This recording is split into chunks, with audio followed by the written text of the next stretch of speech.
And just like that, we're back. It's a Views from Section Corner podcast. Matt, Jack, and Brian in this action-packed episode. Winners and losers in this one, as well as our journey through the NFL divisions.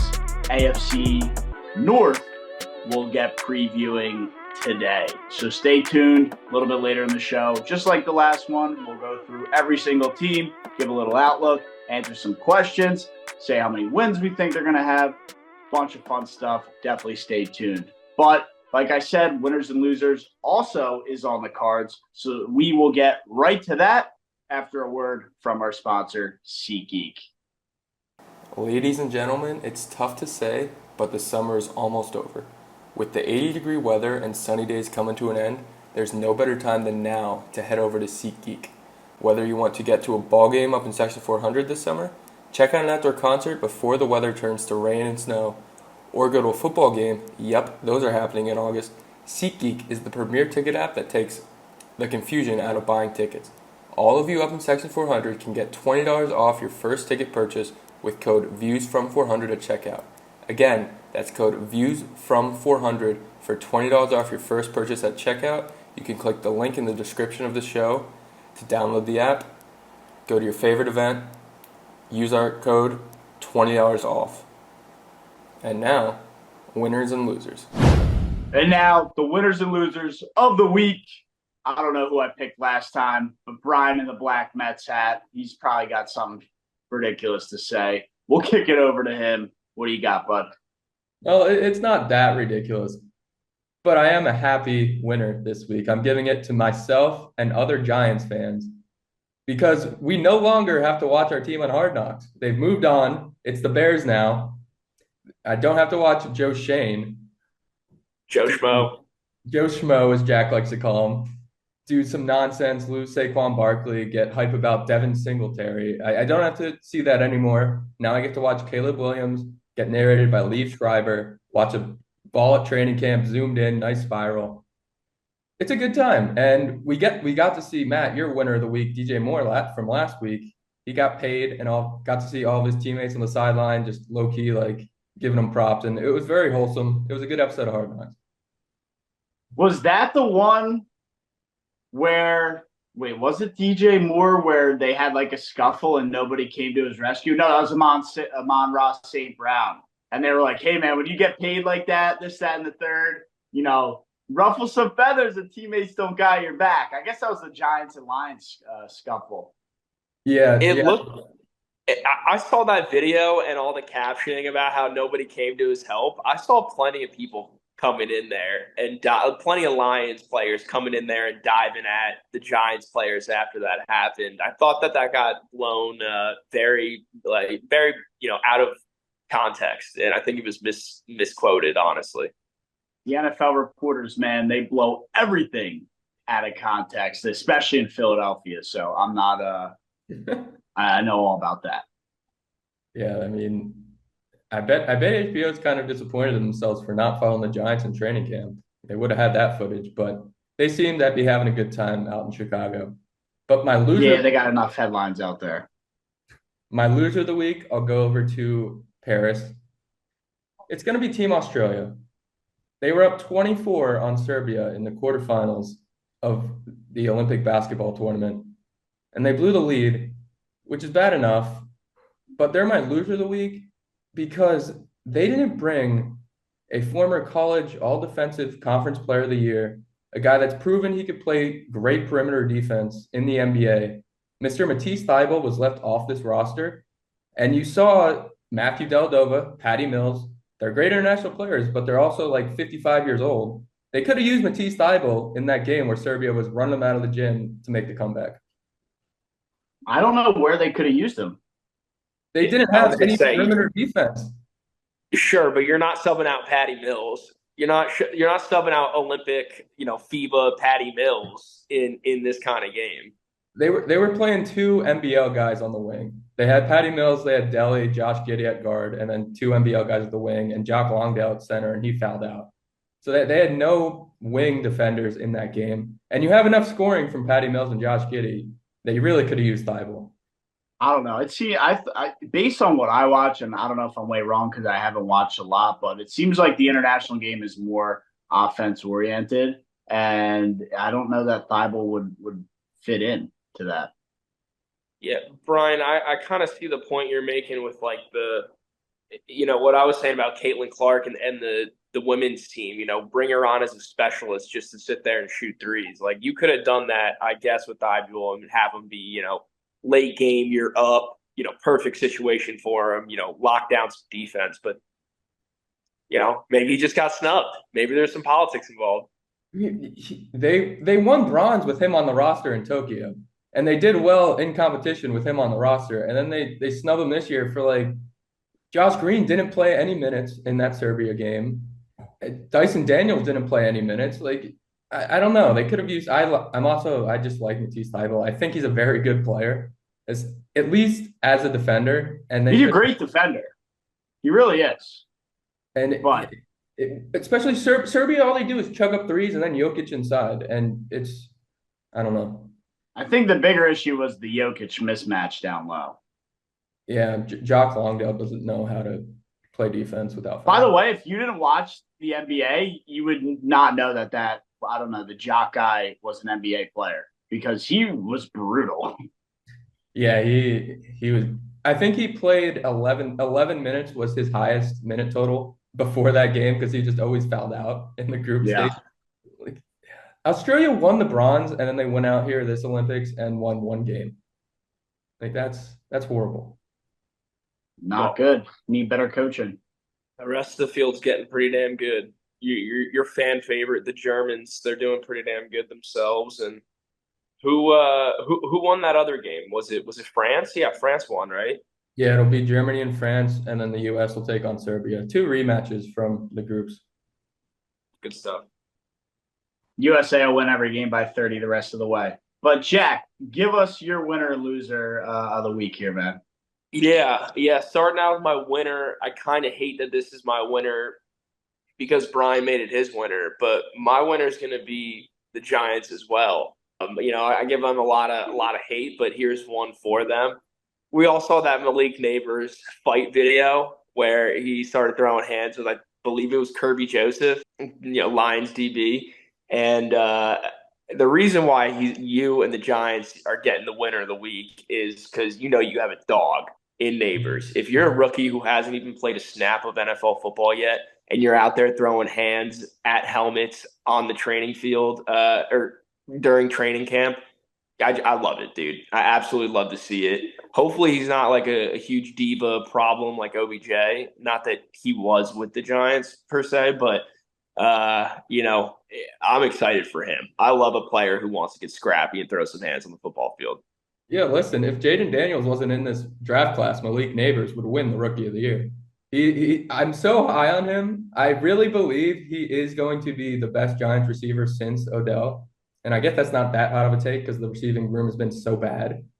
But he's big. He's a dog, like you said. He's fast. He can catch jump balls. He's the prototypical number 1 receiver in the NFL. And the Giants are going to have him for 4 or 5 years until they have to pay him.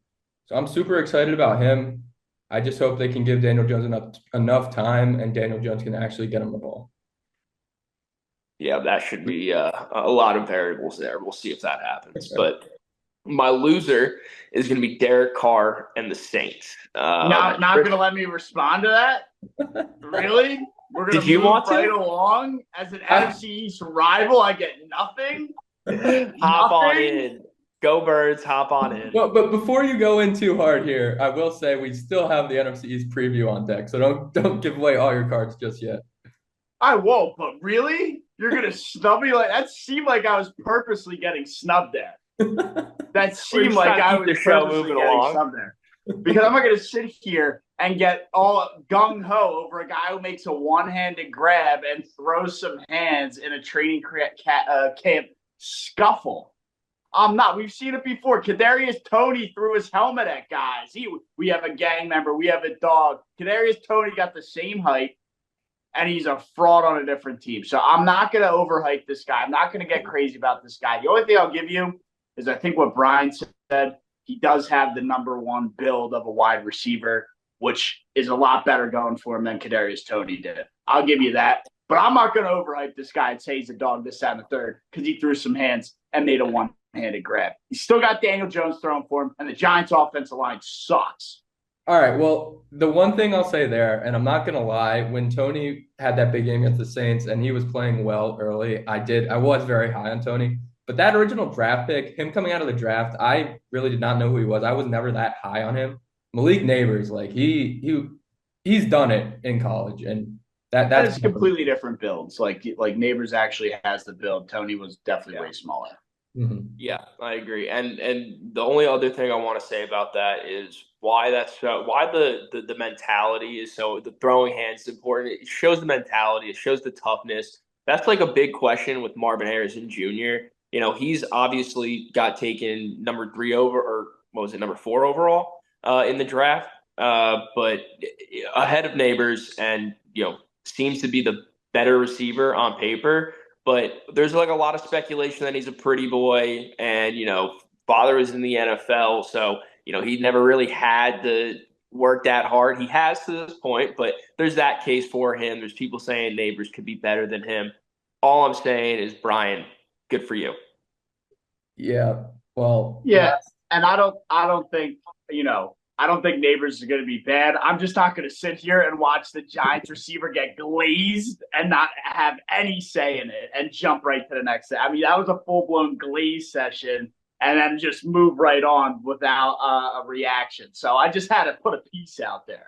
And that's fine. I'm just preparing myself because I already know you're going to be glazing Saquon all year long, and I'm going to have to listen to it. So I need to get mine in now before the season starts. Yeah. Don't worry. I'm not sitting here watching that and then jumping right out without getting a reaction. Kidding me? All right, what do you got for the loser of the week, Jack? Let's see if you have a reaction to Derek Carr and the Saints. I mean, any hate there, any love there? Chris Olave, he was in an interview the other day.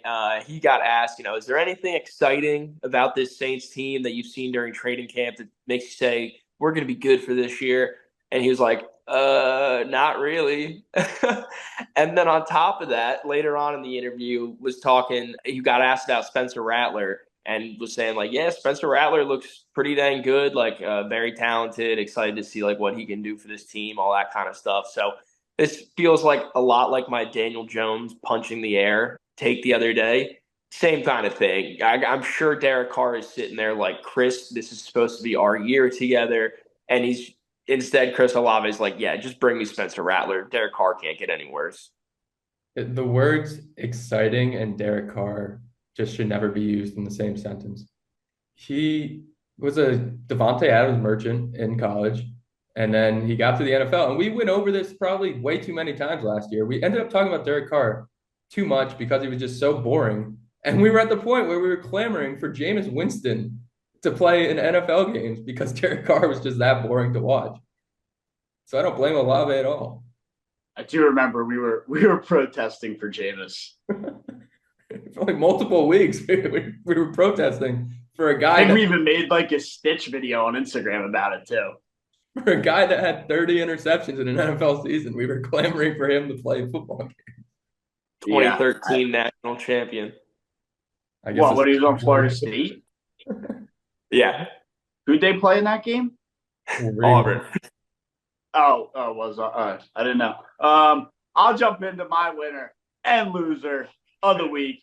Don't need to spend a lot of time on Derek Carr. Hopefully we don't go down the rabbit hole too many times this season on him. But I am stepping away from football. There will be plenty of winners for me during the NFL season. So I'm going to actually jump over to a guy who just got absolutely paid, and it's Larry Markkinen just secured $220 million today in a new deal for the Utah Jazz. This is a guy who kind of got passed around the league, trying to find his ground, didn't really find a footing.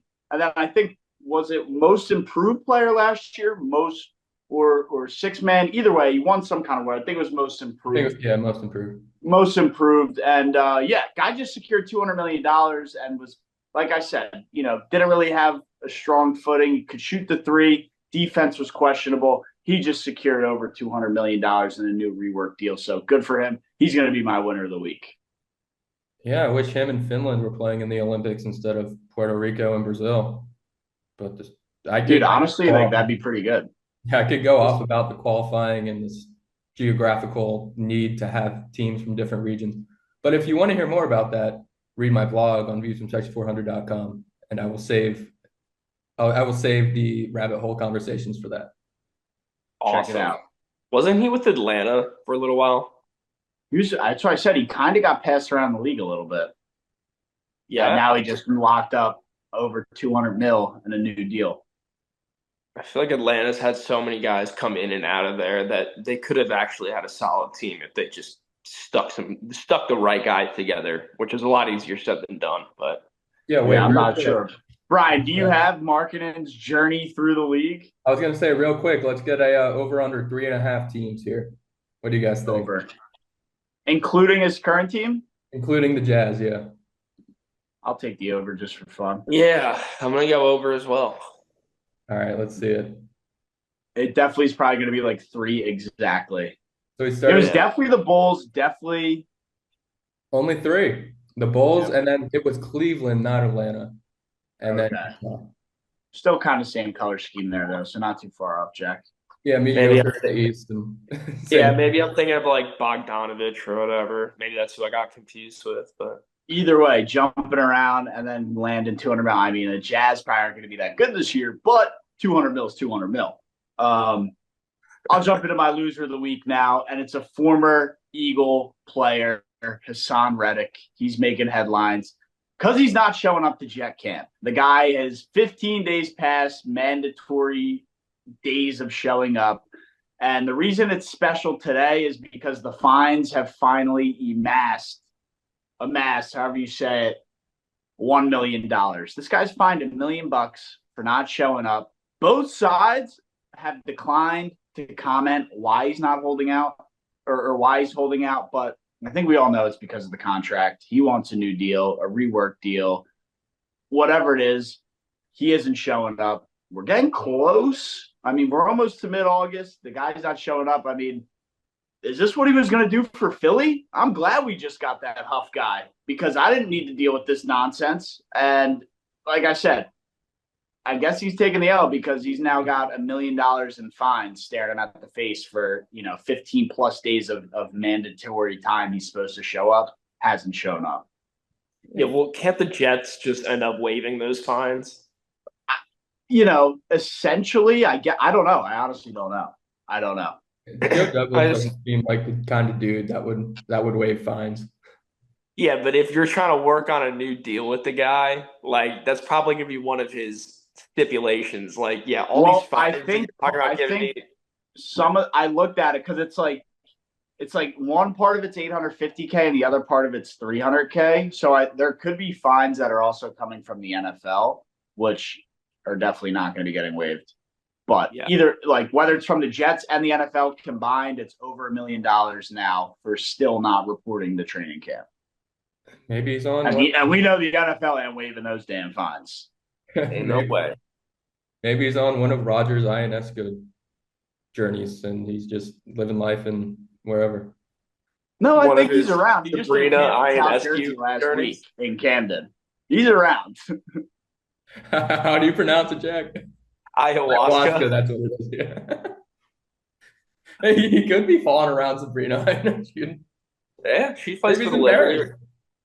Oh my gosh. Either way, Jets loser of the week, Hassan Reddick loser of the week. I mean, this is supposed to be their premier pass rusher, who's nowhere to be found up in Floral Park? Florham Park, yeah. You'd think for a team with as high expectations as the Jets, which we talked about in our last show. If you haven't watched that, go watch it. They would not be having to deal with guys missing camp. This is the second story we've seen already. Well, leaders set an example, right? Not a great look at a Jet camp.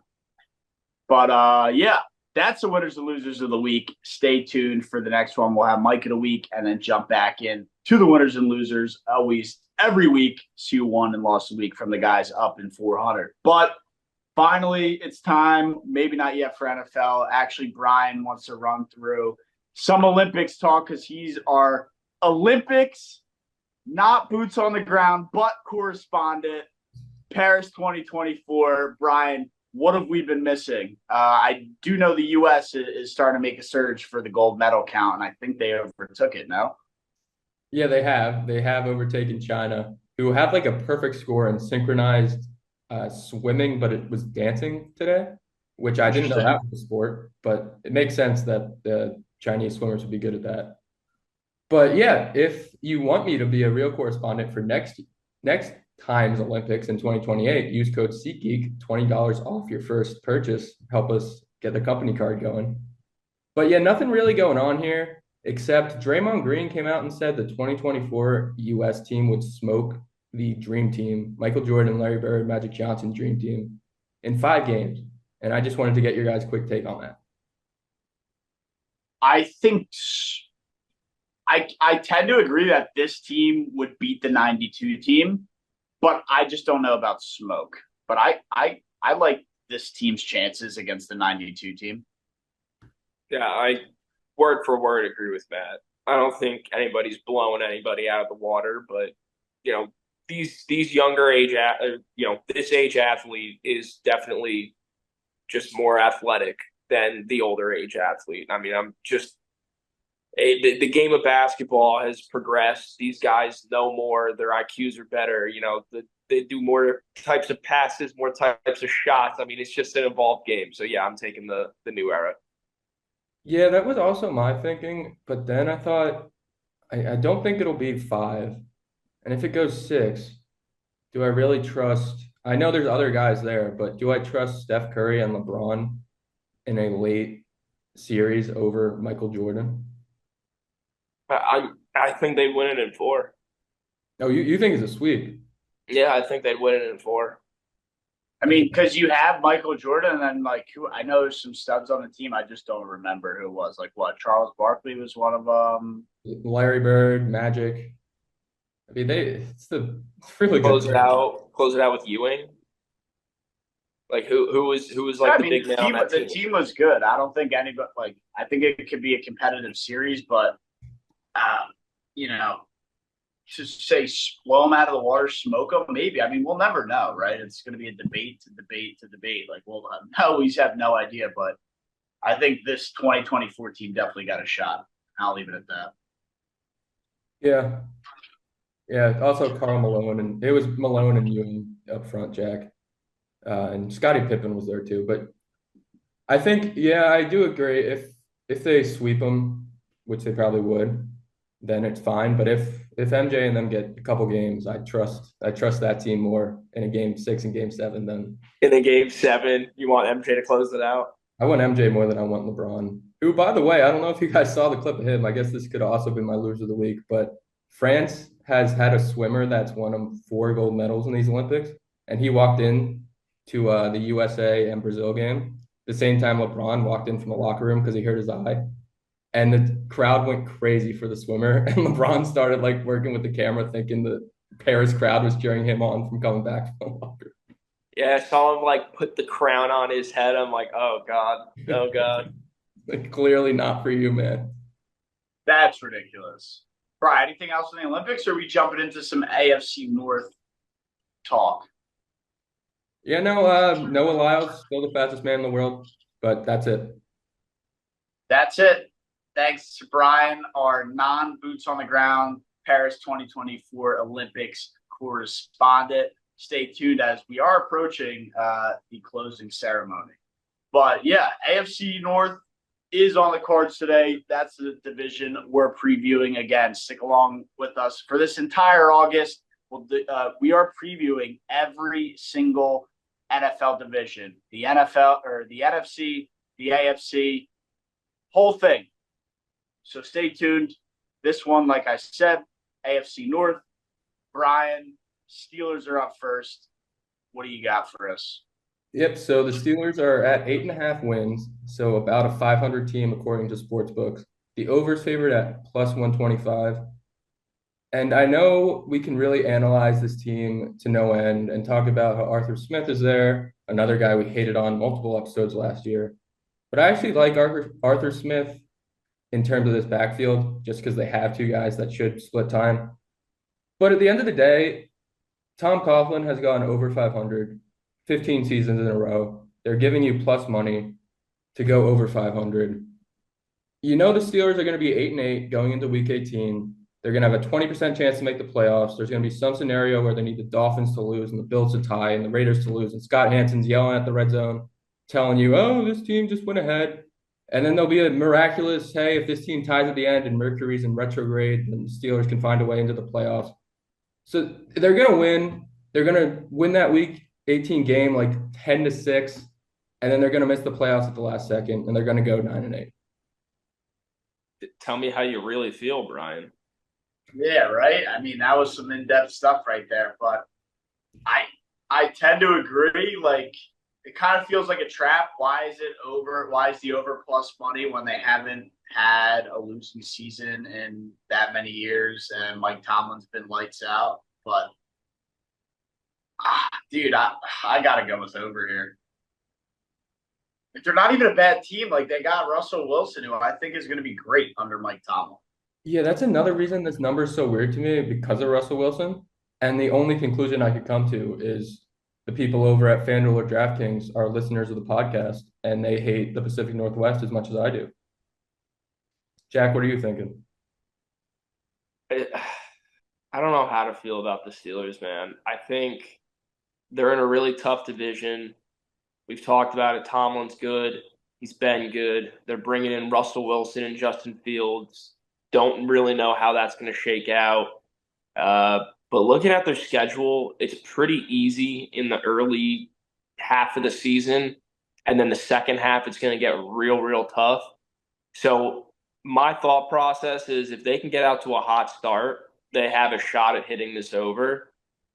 But with all those new pieces, the new quarterbacks, the new OC, especially with an OC I don't really have a whole lot of faith in, I'm going to take the under here. I don't think that they really find their stride until, a certain point in the season. And by then it's going to be too late because they're going to have some tough games down the stretch. Yeah, I mean, they're really not that talented. And I mean, we'll see that when I give you guys the 5 quick rapid fire questions in a second here. That's tough to come up with because the skill players on this team are just so bad. But it's just like, I'll get into more of my thinking for the Ravens later, but it's kind of the same thing on the opposite side of the coin. Like this division just cannibalizes each other. And if they do have that easy schedule in the beginning, so 8.5 just seems a little low for me. But I guess Matt and I are going over. You're going under, Jack? I'm going under. I know I'm going against history and Mike Tomlin, but I don't think they're a good football team. Trading for a Brandon Ayuk could change all that, but with their current roster, I don't see it happening. They need to have their normal, Patriots or Steelers, just absolute madness on the defensive side to win games. All right, Jack's on the all good things come to an end train. Hey, you're really bringing me down to start off this. Life's too short to bet the under, man. But we'll go into our 5 quick questions here. First one I got for you. So Pittsburgh produced over half of the steel in America in the early 20th century. Who produces over half the touchdowns in this backfield? Najee Harris or Jalen Warren? Najee. Yeah, I think you stick to Najee here. Got to go with the big boy. I like Najee, but I also I guess we already shat on Arthur Smith enough, but it's so hard to predict because he's the one back there.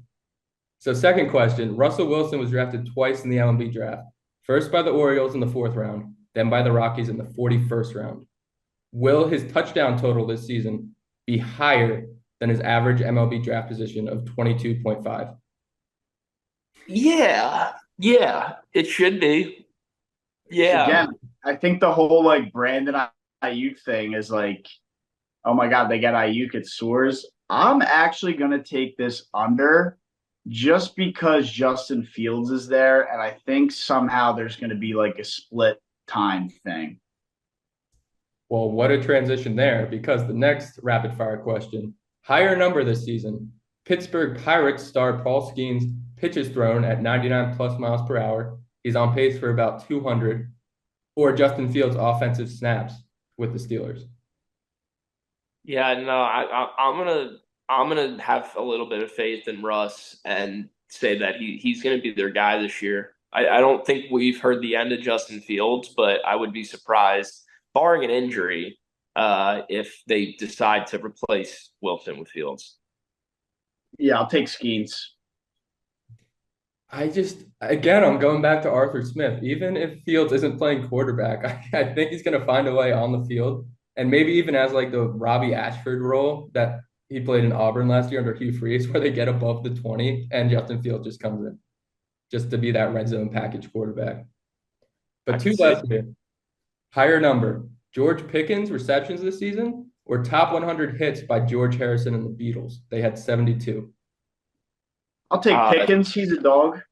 Yeah, definitely Pickens. I mean, there's nobody else there to catch passes in that wide receiver room right now. So, yeah, Pickens for hopefully, I mean, I would assume closer to like 90 or 100. Yeah, I had to look it up because when I looked at the Beatles number, I thought that was kind of low and I wanted to make sure. But Pickens hasn't crossed 70 yet in his career. And I guess this is the best quarterback he'll have. Yeah, this is the first time he hasn't had Kenny Pickett throwing to him. So I would assume that number goes up. Yeah. It also goes to Matt's point, though. If they do bring in Brandon Ayuk, this could get spicy, too. Changes a lot of things. Definitely. All right, and the last one, we kind of already answered it, but does Mike Tomlin improve to 16 straight years over 500? Yeah, I was going to say, I guess we kind of already answered it. I'll roll the dice with Tomlin, dude. He's done it 16 times. Don't fix what's not broken. No, 8-9 season incoming. All right, moving on to the Browns. Their over-under is set at 8.5, same as the Steelers. The value says that I think there's a better shot they get to 9 wins, finish the season at 9-8. There's a lot of good pieces on this Browns team. I mean, obviously the big marquee thing that has happened in recent years is the Deshaun Watson trade. Bringing him in, he hasn't been up to form. He gets injured. Joe Flacco comes in last year, brings this Brown team to the playoffs. They get smacked by by CJ Stroud and the Texans, Deshaun Watson's former team. And, now here we are. Flacco's moved on. Deshaun Watson is going to retake control of this offense. Nick Chubb had a gruesome injury last year. We don't know when or if he'll be back this season. I've already seen videos of him squatting 500 pounds, so I would assume we see him back this season. As far as the weapons in the receiving room go, it's Amari Cooper, who's always been there. He's been that guy. They just tossed Jerry Jeudy a fat bag to come be their wide receiver 2 from Denver. And then the other, one to note is the tight end, David Njoku, who absolutely was insane last year, finished on a tear with Flacco. And then, the defense, great pieces up and down the board, good young secondary. Myles Garrett obviously leads that defense, defensive player of the year. They got a lot of pieces, offense, defense, never seem to really be able to get it right. Matt, Brian, you think they're going over this 8.5 or under? Dude, I think Deshaun Watson is going to cause us the same issue Derek Carr did with the Saints, where we're clamoring for Jameis Winston to start playing football games because this team's hovering around 500, but he is so bad under center that they're just not over the hump. I've lost all faith in him. He's had that time to come off his injuries, his whole massage scandal, and it's just he's not going to have a happy ending to his career. He's not good.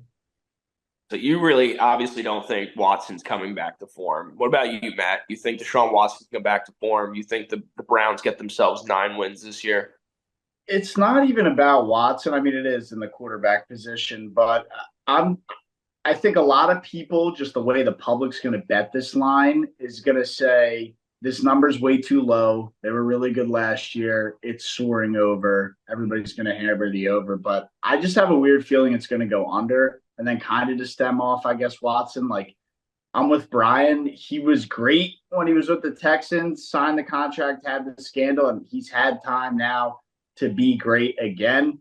I just more on just the way I've seen betting go, regardless of who's on the field. 8.5 seems like a number where everybody's going to jump in, say this is way too low. free money, this, that, and the third. And, I think they maybe have 7 or 8 wins and have a disappointing year. I mean, it's the Browns, for crying out loud. Let's not let one good year last year, blind us from the years of just joke that they were. I mean, they were a circus for all those years, up there with some of the other franchises. So I would lean under here. I like the Steelers at the over, and I like the Browns at the under. Yeah, I'm also gonna bet the under here. I think just like the Steelers, they probably finish 8-9. I like your reasoning, Matt. I like the Vegas play here. That line does seem a little low, but as Brian said, the division cannibalizes itself, and I think that's another reason why. I just don't think that they're going to have a successful time within their own division, which is a huge factor that goes into your end of the season ranking or record. I mean, they were great last year, but let's not forget how big of a insanity run that was for Flacco. Like that just doesn't happen in sports. And David Njoku wasn't any good until Flacco came in. So who's to say he's going to have a good year again with Watson there now? Like there's so many unknowns around them. It seems like they're begging you to take the over, and we're all hopefully being smarter than them and taking the under. Yep, squad riding the Browns under. Squad fading the Browns this year. All right, well, let's get into our 5 quick questions. Are we going to see Nick Chubb back at some point this season? Do we think that the Browns rush him back because they're trying to win games? Or are they in a pit where they're like, fuck it, just stay out? What do you guys think is going to happen with Chubb? And do you think we're going to see the same Nick Chubb this year or next year? Or are we ever going to see him again? I don't know the status of his injury. I think he'll be back mid-season. I mean, I hope so. He's a great back, and I don't hate the Georgia players as much as I hate the Alabama players, and I'll talk about that once we get to the Ravens too. But yeah, I don't know. I think he'll be back, and he'll be a solid back. Yeah.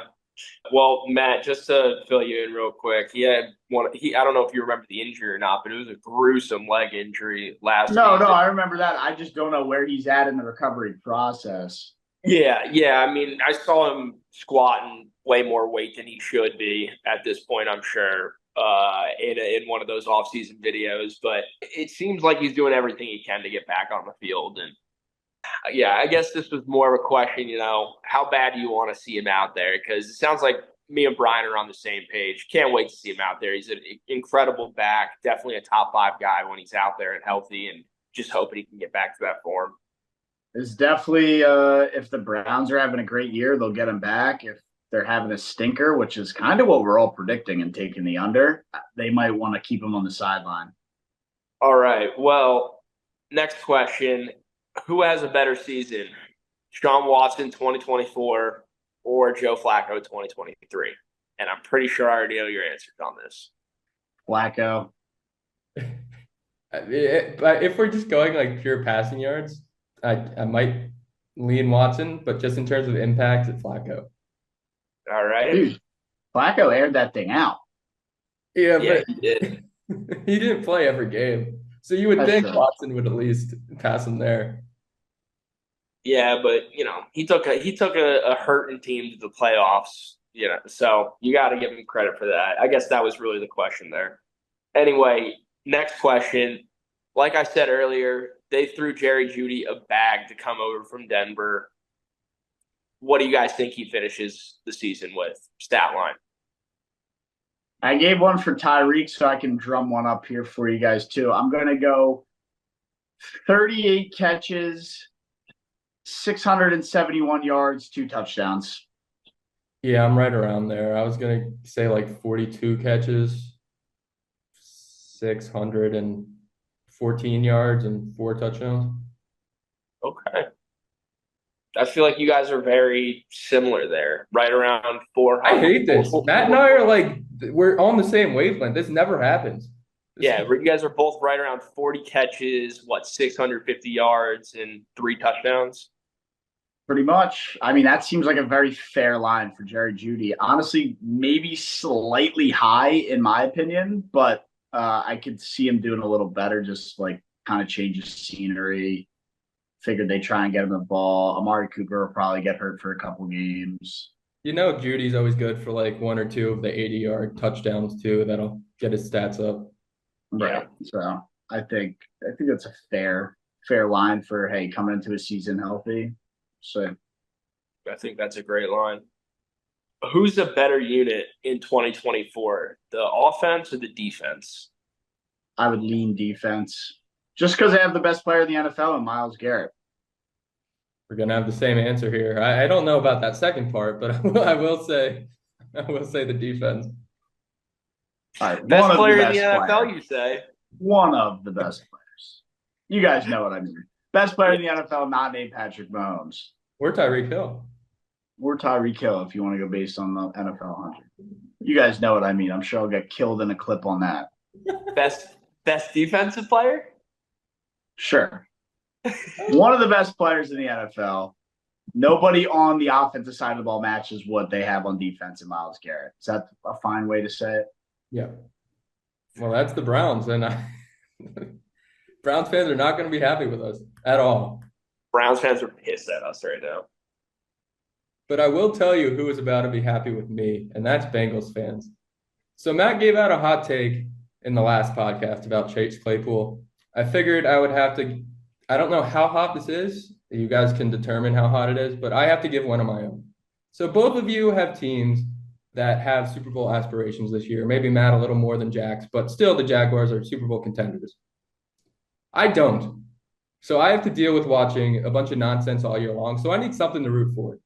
So why not right now give out my 2024 Super Bowl champion Cincinnati Bengals and my 2024 MVP award to Mr. Joe Burrow. The Cincinnati Bengals are going to come back with a vengeance. Joe Burrow is back from injury. I know T. Higgins is a little upset. That's okay. Jamar Chase is back. He's going to be great with Burrow there now. I think without Mixon there, Burrow is just going to have the keys to the offense. The defense is good enough. The D-line's very good. The secondary, they can improve at the trade deadline or do what they need to do in the playoffs. There's also the overtime rules now, so as long as they have the ball last, I trust Burrow more than every other quarterback not named Patrick Mahomes, and it's pretty close in the playoffs.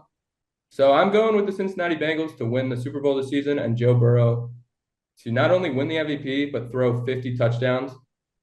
And the Cincinnati Bengals are going to obviously go over the win total. I mean, I am on the Bengals will be good with Joe Burrow back train, but I'm not sure I can get there with the Super Bowl. I definitely can't get there with the 50 touchdowns. And I don't think the defense will be as good, mainly because they lost Jesse Bates. So I'm not sold on that. Trey Hendrickson, a year older. Yeah, I'm not. Are they the team that has Eli Apple running around like a jackass? He's not there anymore, but he's not there anymore. All right. Yeah, I don't know. I like the Bengals, but I think I would lean the under 11.5 here. I could see him being like a 10-win team or 11-win team. I don't know. They're getting to 12. I'm going to take the over right here with you, Brian. I'm not going to come out and say that they're my Super Bowl team. Not a shot in hell. I'm with Matt on that side. Their defense is not a Super Bowl caliber defense at this point in time on paper. I mean, obviously things change during the season. They come together, this, that, and the third. But I definitely think that they have themselves a very successful regular season. Anything happens in the playoffs, I think they definitely clear 10.5 wins. I think they probably get up to 12 let's call it 12. Let's call it 12 wins. But is there over under 10.5 or 11.5? It is 10.5. 10.5. Oh, I thought it was 11.5. That changes a lot of things. You want to take the over with us, or you stay on the under? We need to disagree on something. We can't agree on everything in the world. You should. I like the under 11.5 a lot more than I like 10.5. I think they win 10 or 11 games. Yeah, I know. I have to look at the schedule, but for the sake of disagreements, and I don't really care about my record in this. I care about my betting record when the games actually matter. I'll stick with the under. It's crazy to say, but I'm more confident in the Super Bowl future than I am in the regular season over 10.5 because they could still get into those playoffs. And then once Burrow's in the playoffs, but it is a high number. I'm just going to take the over because I'm taking them as my Super Bowl team. But so Jack, you're over. Matt, you're under. I'm over. All right, Sure. so we'll go 5 quick questions here. Which number will be higher? You guys know my feelings on Burrow, but Burrow pass touchdowns this season or the average Skyline Chili locations per state? They have 34.75 locations across 4 states. I'll go under. I think Joe Burrow clears 35 passing touchdowns. I got him Yeah, at like 29 to 31. yeah, I think he's clearing 35. But Brian, what the fuck is a Skyline Chili? All right, well, everything I said about Bengals fans loving this segment is just gone down the drain. You don't know Skyline Chili? No, I'm not. Is it chili? Like I'm not a big chili guy. Yeah, it's like the In-N-Out burger of Ohio. Like they just put chili on everything. They love it down there. It's not great. They sell like chili spaghetti. Like it's a weird establishment, but it's religious in Ohio.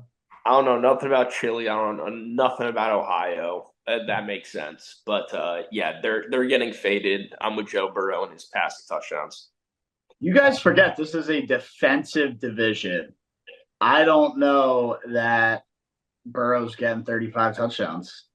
It was 17 game season, 3 per game. That's 51. Yeah, he's getting 35 touchdowns. Don't I say think he averages 3 per game, maybe, 2. He's getting himself 2 or 3 per game, I bet. Sometimes fine. I think the 34.7 is what? Based on 2 per game? 34.7 is just over 2.2 per game. He has a stuffled game, misses a game or two because of an injury. Yeah, well, I mean, look, if he misses a couple games, all of the future numbers get shot.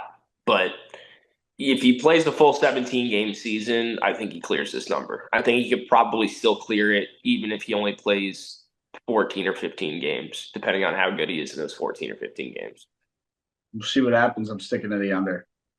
All right, well, which number will be higher? Combined touchdowns from Jamar Chase and T. Higgins, or combined wins from their alma maters, LSU and Clemson? I mean, I don't know what LSU and Clemson are like shaping up to look like, but at the most, they have 10 wins apiece for like 20 total. For 20, that's their total. I think Chase and Higgins could combine for 20 touchdowns, especially if I'm predicting Joe Burrow's going to throw 35 plus. So, yeah, look, I'm high on this Bengals offense. Give me Chase and Higgins touchdowns, the 20 total plus.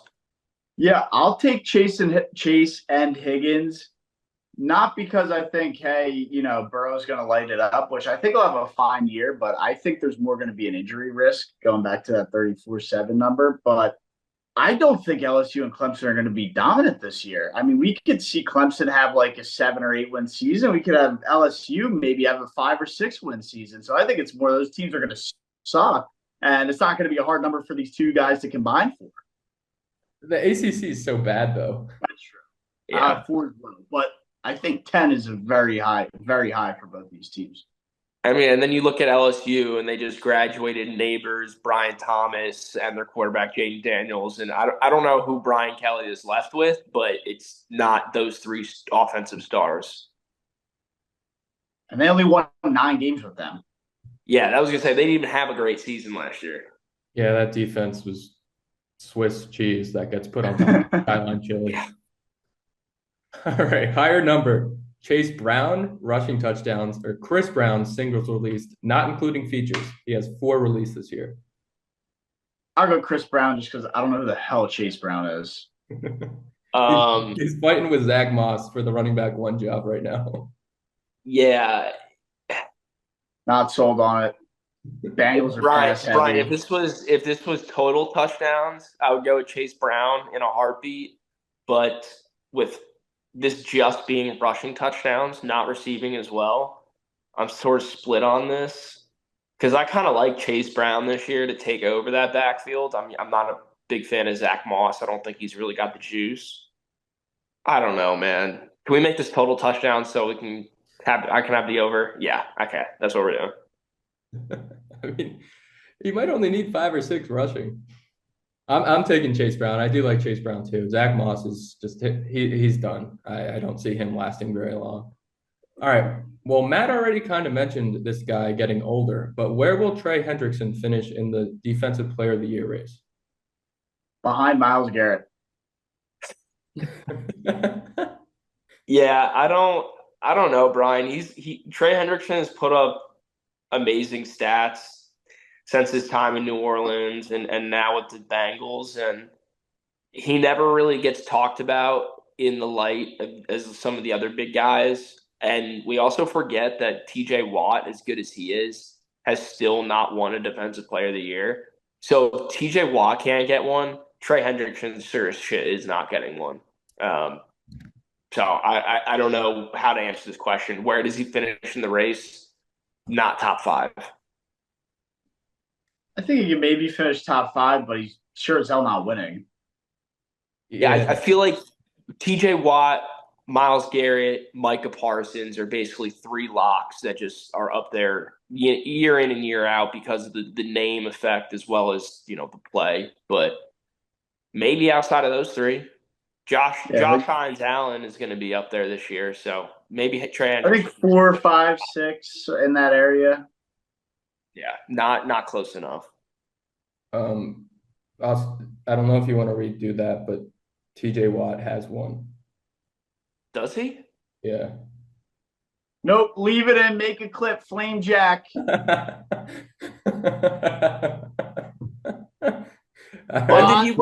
did he win his? Because I thought he didn't win it last year, and everybody was up in flames because he still hasn't won one.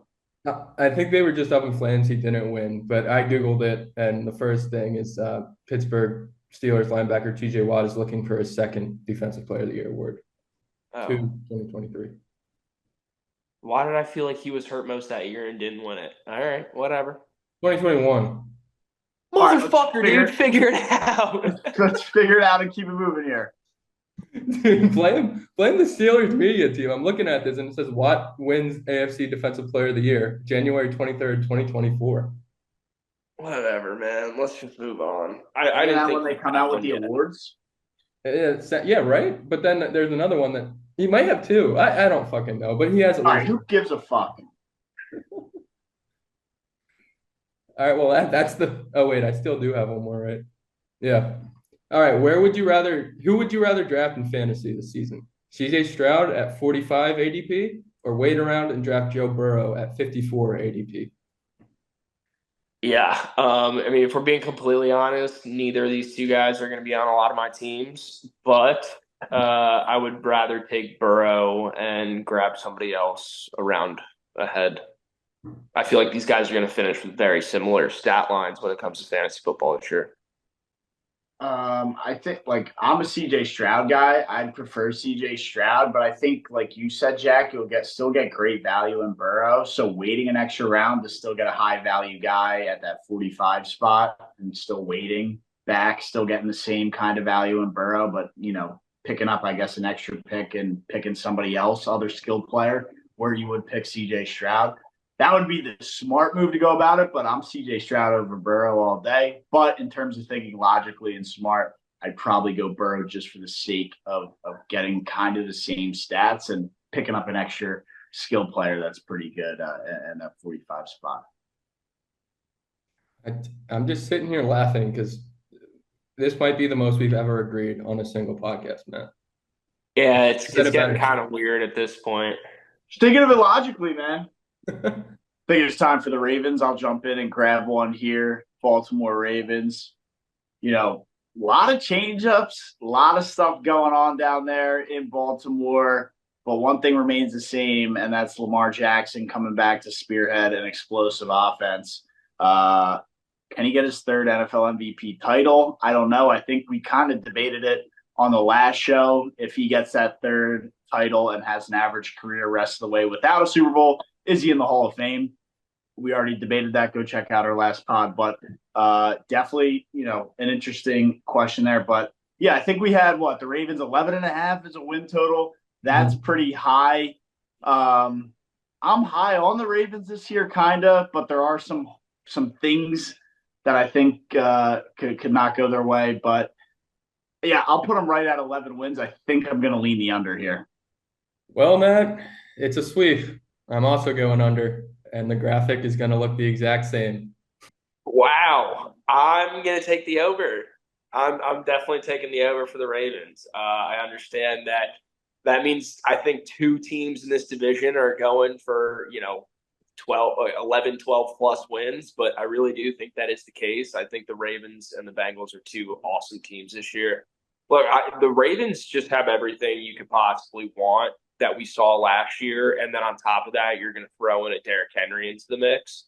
I think that there's no way you're going to realistically stop this offense. You couldn't stop it last year, and now you're going to throw Derrick Henry in there. I don't see anybody stopping them. I think they're going to be a very good football team this year. So it kind of jumps to the first question. Jack, you obviously think the offense is going to be even more explosive with Henry. I mean, does Derrick Henry and Lamar Jackson both clear 1,000 rushing yards this year? No. No? Who has more? Derrick Henry. Yeah, Brian, your take. This was a really tough question. Lamar is 870 per year in his career, but he's also been hurt so many times. He was healthy last year, and it seemed like he wanted to run a little less. And I do agree with Jack. Derrick Henry's the best running back he's had. Sorry, Mark Ingram, War Eagle. I told you I'd get back about the Alabama players. But yeah, I think Lamar is going to run a little bit less. He's going to run when he has to. So I lean Derrick Henry to have like 1,200 and Lamar to end up around 8. Yeah, I think that's fair. Yeah, I think that's a good split. I think that's a very, very good split. But the only reason why I think it could get a little dicey, and maybe they lean towards pass, and maybe that isn't great because Lamar Jackson, always has the question mark around can he throw the ball. But this offensive line kind of has been taking hits over the last couple of years, and they lost, I think, both their starting guards and maybe a tackle. So the offensive line kind of got gutted. I think they might have found like one or two replacements, but definitely a new look offensive line with the new look running back. Is the chemistry going to be there? Is it going to be on full go? Maybe it takes them a couple weeks midway through the season to actually get going. Maybe we see some of those stats kind of halted and stuttered until they really start clicking and going.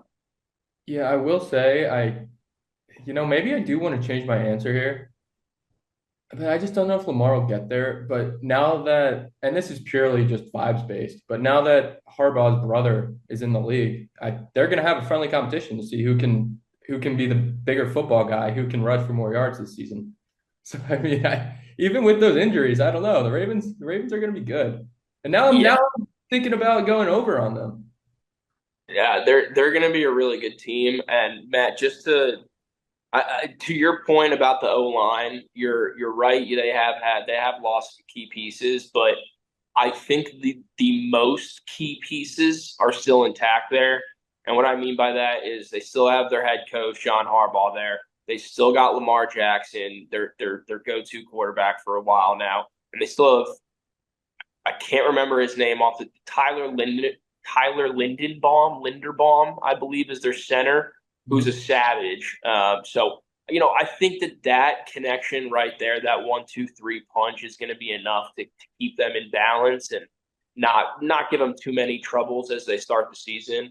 And then when you go to Lamar and Derrick Henry, and then you look at the passing attack, Zay Flowers coming into year 2, Mark Andrews has always been that guy. I think that they're going to be a really good team again. So, yeah, I got a lot of faith in them. I also think, I don't think this is a hot take, but Roquan Smith, their middle linebacker, might be the best middle linebacker in football. So, I think they got a really good team. They did lose Patrick Queen, though, I believe, and that jumps into this next question with the new defensive coordinator, Zach Moore, who was that linebackers coach for them, stepping into the defensive coordinator role. Do we see the Ravens stick as a top 3 defense? What do you guys think? Yeah, Patrick Queen's a Steeler now, which, yeah, I mean, that's very rare, especially in this division. Yeah.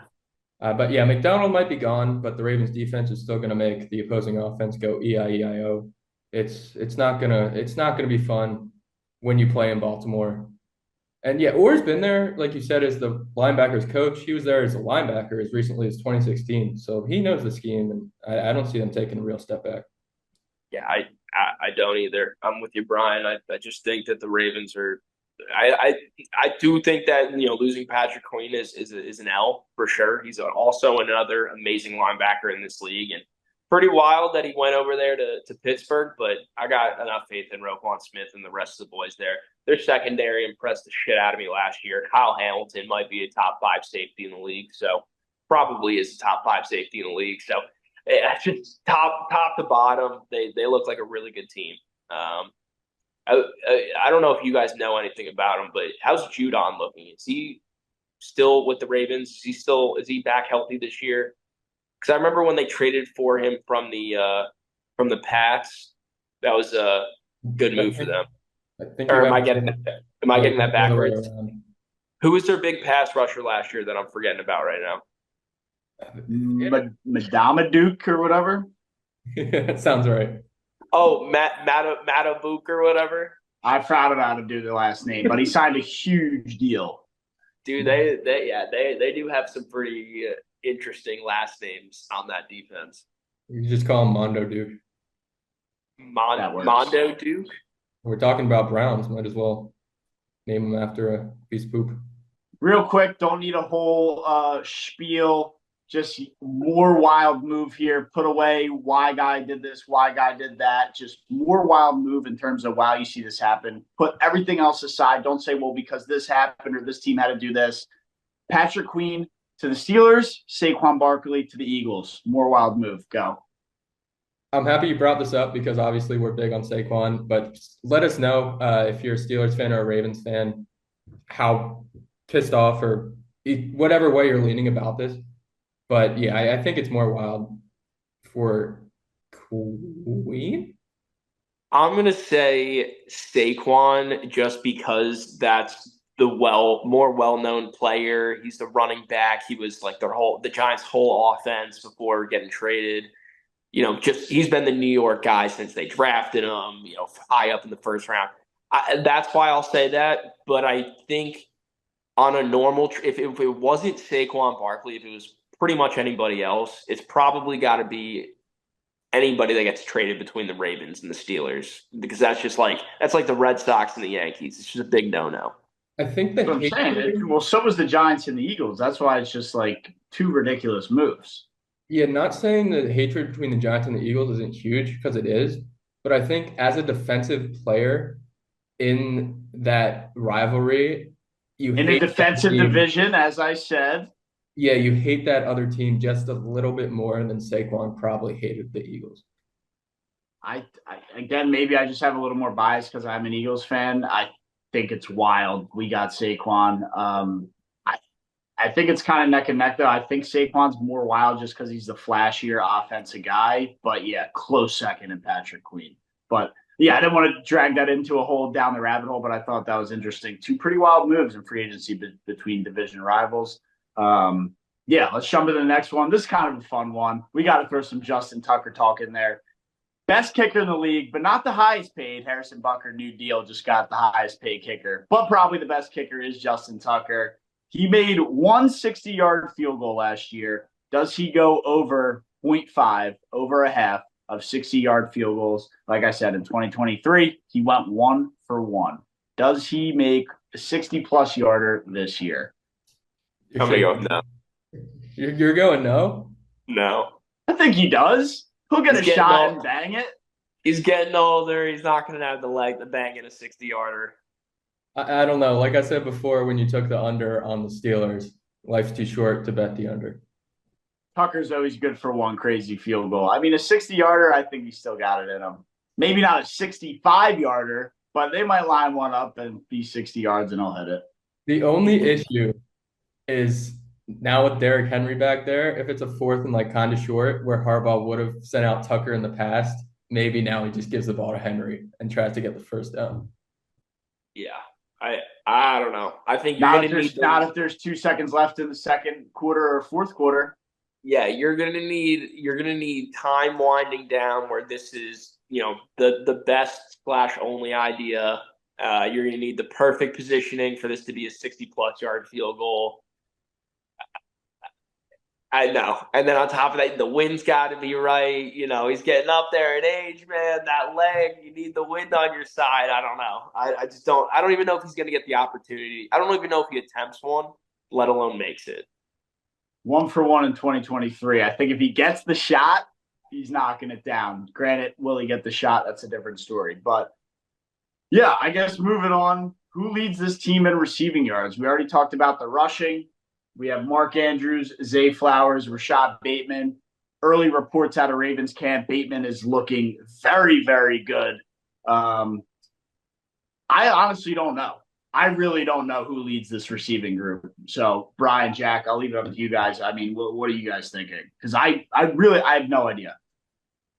Yeah, I think Andrews leads them in receptions, but Zay Flowers has that joystick kind of quickness to him where he's going to break a few, and that might have him lead in yards.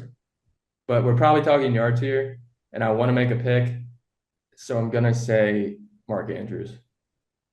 I think the volume.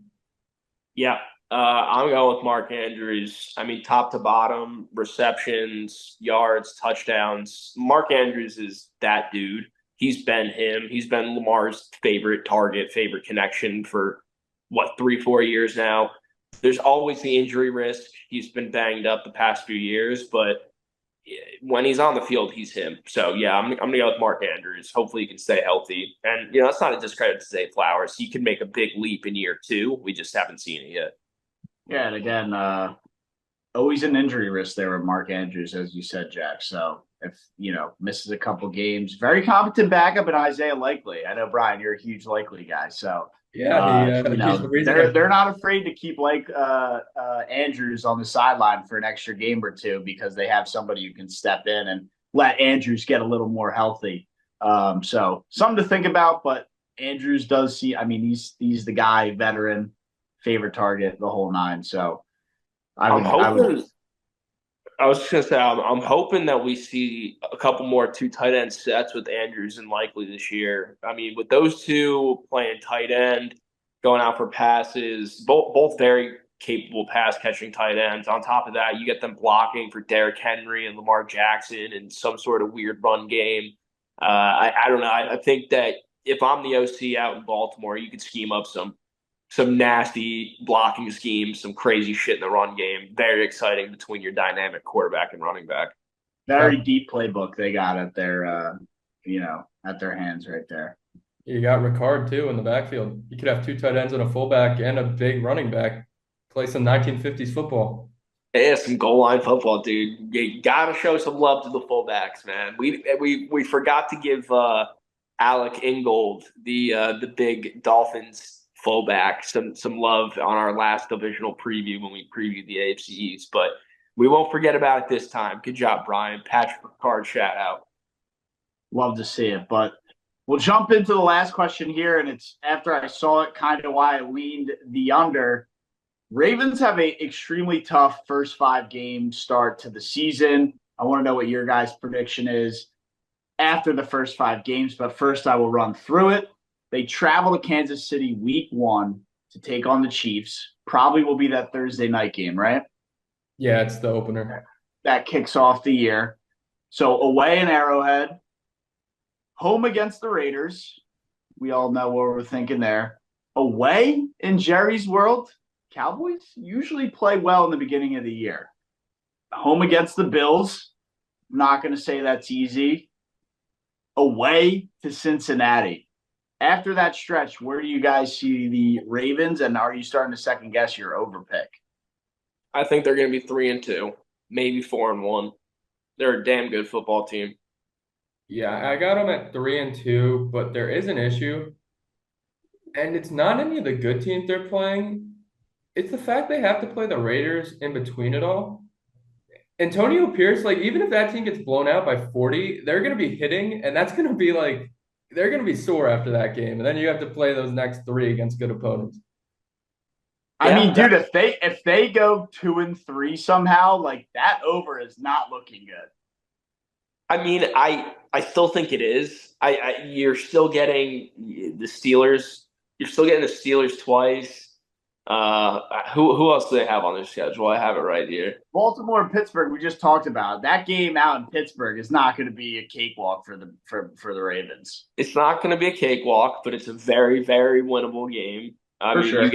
you get the Giants on your schedule. You get the Chargers on your schedule. The Broncos, the Commanders, the Bucs. I don't know how to feel about them this year.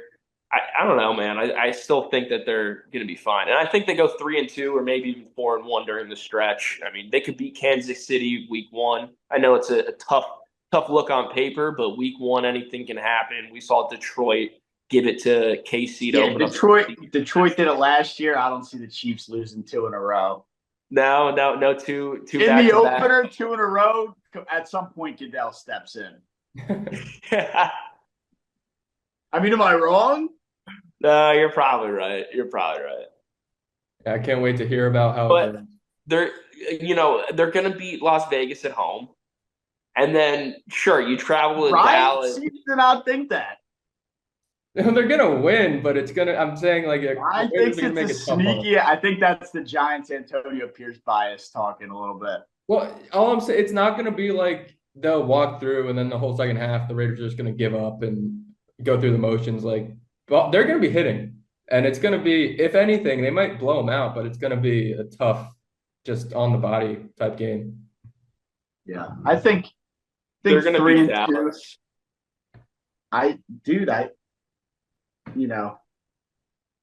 Realistically, they could lose those 3 away games. Yeah. And worst case nightmare scenario, they drop the game to the Bills and go 1-4. That is nightmare scenario. 1-4 is nightmare scenario, but I still think they can finish that stretch. I think it's going to be 3-2. I think me and Brian are on the same page here. I think they're going to 3. I think 3-2 safe. Yeah, for sure. 1-4 would be tough. That's what I'm saying though. But there is a path to explain 1-4. Like looking at it on paper, you're like, well, okay, there's something here where you could, shit happens. It's the NFL, but I think a drop to the Chiefs, beat the Raiders, beat the Cowboys, beat the Bills, lose to the Bengals on the road just because it's a divisional road game. I think that's exactly how it's gonna go. Yeah, How it's gonna go. I think that's safe. Lose, win, lose. Yeah. I think that's fair. So good stuff there. And that is the Baltimore Ravens outlook. Now, who is winning this? This was the best division in football last year, I believe. Everybody was over 500. Who's taking it home? Oh, you know my thoughts. Care to share? The Bengals. Brian's got the Bengals. Matt, who do you got? Yeah, I'll stick with the Ravens. I think they win 11 games. Bengals win 10 games. Steelers are there with 9, and then the Browns suck. Yeah, I'm between the Ravens and the Bengals. I don't know who's going to win it between the two of them. I think that the Ravens are just the more complete team, so I'm going to go with the Ravens, but it would not shock me for a second if the Bengals were there. Yeah, I mean, it's clearly how the sports books are looking at it, how the public's looking at it, how the analysts are looking at it, how the people up in 400 are looking at it. It's the Bengals and the Ravens at the top of that division going for, to be crowned champion of the division. Plus 1,300 Bengals Super Bowl. Lock it in if you want to have a unreal ride with Brian all year. I don't even know. I'm not getting into that. Let's jump in to the 4 and 400. If you saw in the last one, we talked about, or we drafted players from the division. Now we kind of screwed up and picked multiple players from the same team in this one to make it fun, to keep it light, to make it a little bit more difficult. We're going to go with the same concept, drafting players from the AFC North. I think we got a quarterback, running back, wide receiver, tight end. But we can't draft from the same team twice. So don't kill us in the comments when we leave somebody out or we snub a guy. Everybody chill out. We can only go one player from the same team throughout the entirety of the draft. I think Jack went first. I went second. Brian went third. So how does that jump? Do I jump back to third or do I go to one? Two back. Yeah, so I'll go third. Is that what we always do? One goes to two, two goes to three, three goes to one? Yeah, I think so. All right, I'll go three. Brian one. Jack, you sit there at two. Brian on the clock. I didn't want the one pick, so thanks. Yeah, the one pick, but I will take Jamar Chase with the 1-1. All right. And, we got to use a little bit of strategy with these drafts now that Brian's telling us we can only have one player from each team. So, I'm not looking for the best player on the board here necessarily, but where I'm thinking with this pick, you took Jamar Chase. There's really not another Bengal player I really want on my team. Do I really want T. Higgins, the number 2 there? No. So I got to go with Joe Burrow right here and right now. And I'm taking Joe Burrow at the 2 spot. Yeah, I'm going to go Lamar Jackson. And then to wrap it around, it is really tough. Let's think about it for a second, though. Do I get a healthy Nick Chubb? Ooh, yeah. You can have a healthy Nick Chubb. I'll take the healthy Nick Chubb for RB. That's great.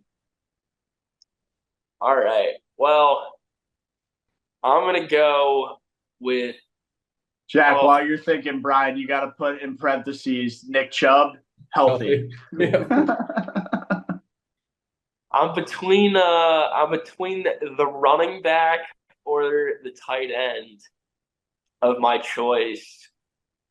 I think I got to go with the tight end, and I'm going to go with Mark Andrews. There. What do you got, Brian, on a wraparound? Yeah, I'll go Derrick Henry. And then now I'm stuck between Russell Wilson. Yeah, your options are awful now, Brian. Let's go with. Because it's like you can't go just Deshaun Watson after just absolutely shitting on him the entire preview. Okay, so I need a tight end. So it's either Njoku or Freiermuth, and then that gives me my quarterback. Well, you still have a choice. I guess you sort of make your bed with your third pick. It's just who do I want more? I'll go with Justin Fields. Interesting. He's not even starting this year, Brian. I think I can't pick Russell Wilson either. You better put in the parentheses that he's a backup quarterback because that's what he is. Okay, I will. You will be having 0 points for you on this theoretical fantasy team. All right, my pick next. I've got to go with a running back or a wide receiver. I'm going to go with a wide receiver. I'm going to go with Amari Cooper. Yeah. Because I still need a wide receiver. I took T. Higgins last year in fantasy. I don't really want him again. But I also don't want to take Zay Flowers because I got Lamar Jackson. So, fuck it. I got to go T. Higgins. It's the best player available. I was thinking maybe George Pickens, but I don't like who's throwing him the football. So I'll take T. Higgins there. And then, I know Freiermuth's on the board, but I'm going to go with David Njoku to clean up my Brown selection. Oh, wait. Oh, you have to. Fuck, I can't because you have to go Freiermuth. I have to take Freiermuth, yeah. I have to take Freiermuth. That's right. I guess, Matt, you technically get the choice though.